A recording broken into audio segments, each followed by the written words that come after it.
Hello everybody, welcome back, good morning. Let's have a look at some of these charts, shall we? Right, we'll start with Bitcoin, and Bitcoin is basically bouncing from the 10 exponential moving average. You can't complain with that. We also have the itchy cloud giving us the pump signal, so, not the pump, the trend signal, so as far as I'm concerned, it's fine. I don't need to take any more of your time when it comes to Bitcoin.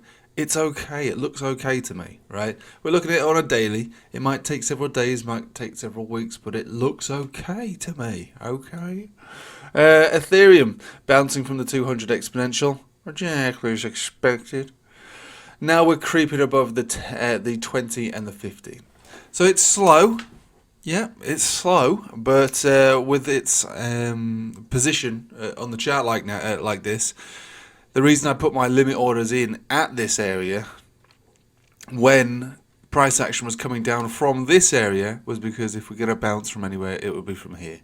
If we also go to the weekly, you could recognise that it's above the 20 moving average. So look, I mean it's okay. It's okay. Just as I said yesterday, it's okay.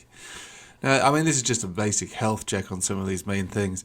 So, this is an interesting one. So, obviously, it's a powerhouse. It's unbelievable. It's absolutely epic. But I've said to people, since it's rallied like this, I said, look, I'm bullish on it, but I wouldn't advise you buy it. And they go, well, what are you talking about? You said it's going to go up. If it's going to go up, I should buy it, right? Well, I mean, you can. It's about what you feel is an acceptable risk to reward.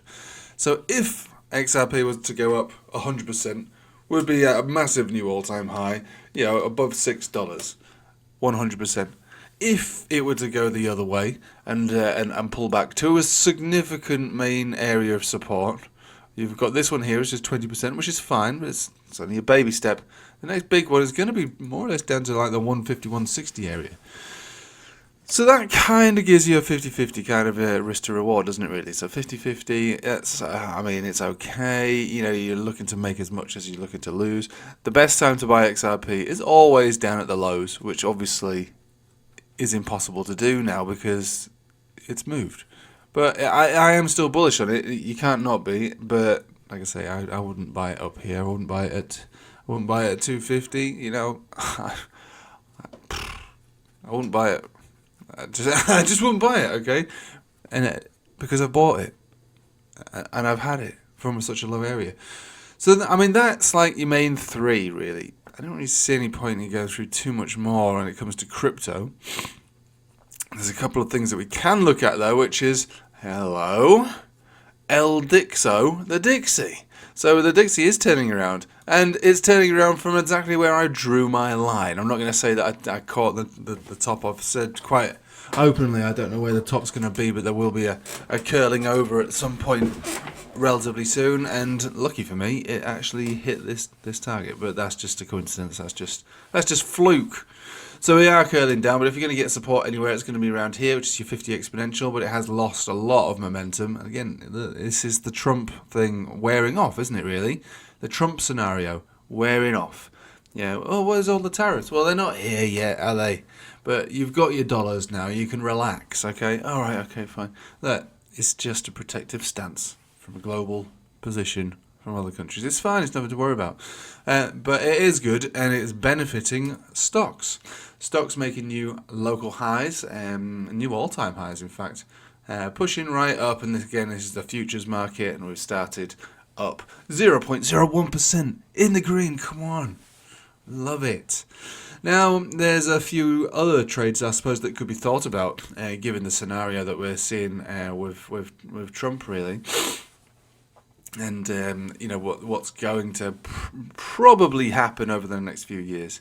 So oil has finally tried to break out again from these lows, the 66, and we've managed to reclaim some moving averages, although they've not flicked bullish. It actually pushed all the way up to 80, and now we're down significantly. So what we'll be looking for now to see if it actually makes a new local high, pushing into 83.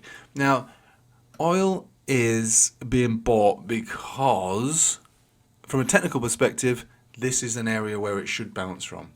But when in doubt, zoom out. What do we see? It's just another series of lower highs.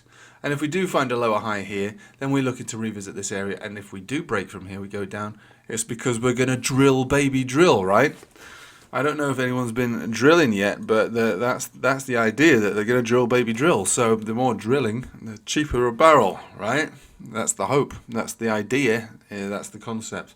So in theory, oil is destined, if, he's as good as his word, to break 70 and go down and live below 66, maybe for a longer period of time, like we used to.